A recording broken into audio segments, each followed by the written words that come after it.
ఏమండి, ఇంట్లో సరుకులన్నీ అయిపోయాయి. అత్తయ్యకి మందులు కొనాలి. నేను హాస్పిటల్ కి వెళ్ళాలి. కనీసం బాబుకి మంచి బట్టలైనా కొనండి.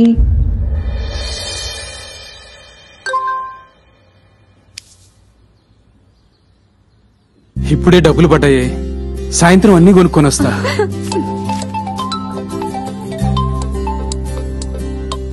అన్నా అన్నా అన్నా ఇప్పుడే డబ్బులు పడ్డాయన్నా.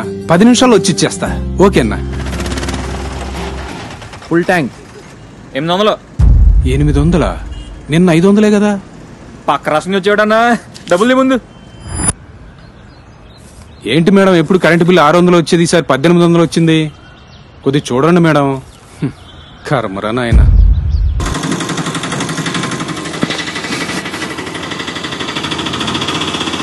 ఆపో ఆపో, ఏంటి స్పీడ్ ఆపు. టాబుల్ది తొందరది. రే బ్లూ స్టిక్కర్ లేదు, 5000 ఫైన్ కట్టించు. ఓహో, స్టిక్కర్ లేనందుకు 5000 అయ్యా. ఆ స్టిక్కర్ నా దగ్గర ఉంది సార్. ఇదిగో సార్. అది అక్కడ ఉంటే చాలదు సార్, దాని మీద ఉండాలి. డబ్బులు ఎవడికి ఓకే కావు, చాలా నేడు పెరిగింది. కట్టు సార్. ఈ 2000 తీసుకోండి సార్. సార్ ఉంచండి సార్, ప్లీజ్ సార్. చాలు. Please sir. మొత్తం కావాలి. పిల్లలకి ఫీజులు వండి వీళ్ళ దగ్గర చాలా పంపించు, బేగా పంపించు. తీయాలి బేగది. బాగా అన్నా, ఆటో స్టార్ట్ అవట్లేదు, ఏందో చూడవా. పెద్ద కొంతలోనే వేసావు కదన్నా. 4000 దాకా అవుతుంది అన్నా. 4000. 4000? అన్నా, ఒక 1000 రూపాయలు చూడన్నా. నాకు కాలేదు. 4000 చేస్తాను. అన్నా, అన్నా, ఈ ప్రభుత్వం 10 రూపాయలు ఇచ్చి 100 రూపాయలు లాక్కుంటుంది.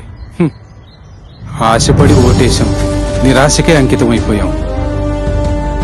మన బ్రతుకులు బాగుండాలంటే చంద్రన్న సంక్షేమమే రావాలి.